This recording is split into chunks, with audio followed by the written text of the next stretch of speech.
Rioters continue to clash with an increasing number of police as well as other members of law enforcement in France. Multiple days of unrest caused by what is believed to be potentially the race-influenced, a race-based killing of a 17-year-old boy in a Paris suburb.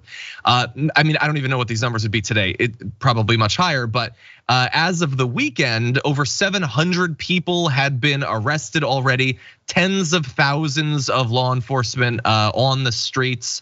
A lot of people being arrested. Now, this all started because of Nahel, identified only by his first name, killed by a single shot from a police officer during a traffic stop Tuesday morning. The legal team representing his family haven't said whether it believes race was a factor in the shooting, but there have been growing concerns over the past few years about an increase in police killings that are not in any way racially, representative of the actual population in those areas.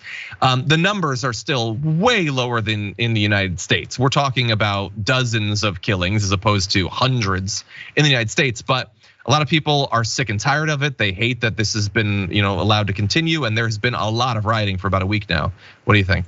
Yeah, absolutely. I mean, I think that there has been a global Black Lives Matter movement taking some inspiration from this country, but then again, in France and in Europe, a country with its own racism, let's be real. And especially when it comes to the ways that I think children of migrants and migrants themselves are treated differently, are ghettoized, are also in a way pressured and into assimilation, right? And there aren't enough inclusive programming and programs for them. So it's a little bit like, leave everything at the door, you're French now, right? We're gonna erase your history, you're French now. We're gonna police you, over police you because you're French now. Without sort of again, embracing, I think French Muslims feel this way, or immigrants who are Muslim feel that way in France a lot. And so yeah, look, I wouldn't be surprised if someone from the NYPD, like good old Raymond Kelly, weren't advising the French police on this. He was a former commissioner of the NYPD. The United States loves to export our police tactics and our violence and our militarism to police forces around the world. Yeah, and by the way, over especially the last 5-10 years, France has been the site of some of the biggest protests. I don't know necessarily if they've generally been in this area. Usually it's economic. They're worried about retirement age and all that, but they've been the site of some massive protests. So it's weird that the government is being so slow in rolling out any proposed reforms or anything. It seems that they think that they can just crack down harder and that'll be the solution.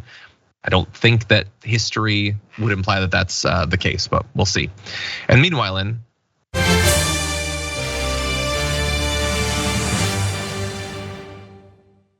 Israel, an absolutely massive mobilization, aerial and ground offensive into the West Bank in the city of Jenin. At least 8 Palestinians had already been killed as of when we were preparing for this segment. 50 injured, 10 seriously. The death toll obviously likely to rise. There have been drone strikes. There have been thousands potentially of soldiers being moved in this area, armored bulldozers, snipers entering both the city as well as a refugee camp. And look, there has been increasing violence for some time after a period that was a little bit more stable. We're now seeing escalations like this. Francesca, what do you make of it? I'm just glad we're talking about it and covering it because it seems like I remember last year we talked a lot about basically the flash grenades being thrown into the Al-Aqsa Mosque during Ramadan, and that only continued this year, and it didn't grab the headlines that it did last year. And then things like this, these incursions, these aerial incursions using drones. Speaking of exporting, all kinds of American defense systems and technology used to suppress an entire people. Israel does that incredibly. In fact, they do it with our tax dollars. They do it on their own.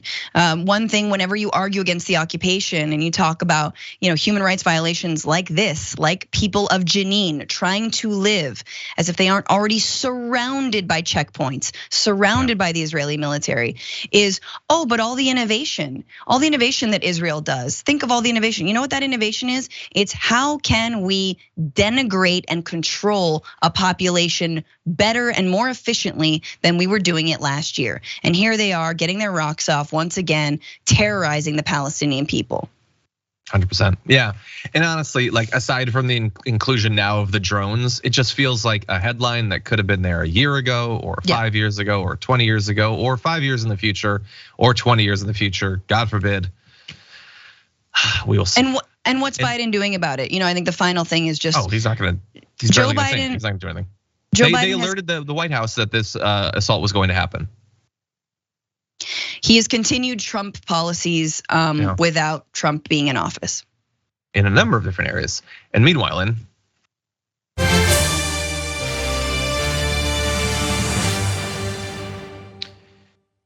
in Brazil, bad news for former President Jair Bolsonaro. Electoral judges have ruled that he is not eligible to run for office for 8 years due to abusing his powers and peddling immoral and appalling lies.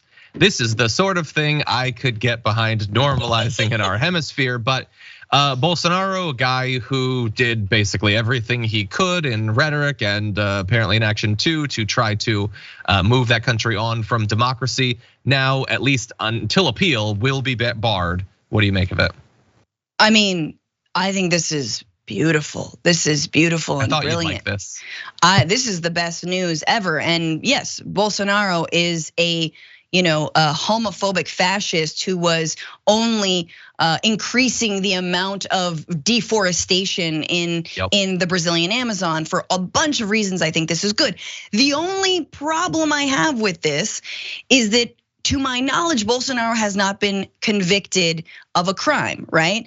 And so I'm like, look, I do believe that courts, not just in this country, but around the world, have been politicized. And courts are often used sort of ping-ponging, depending on who's in power, to sort of enact retribution on your opposition. So again, I'm so happy that this decision has come down, but I'm also like, what is the true basis other than him being a horrible POS?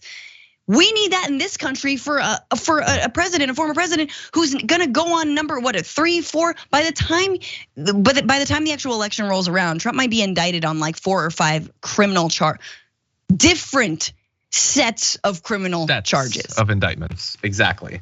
And we'll see if our judicial system can reach the same conclusion with probably a lot more evidence to use if they so choose.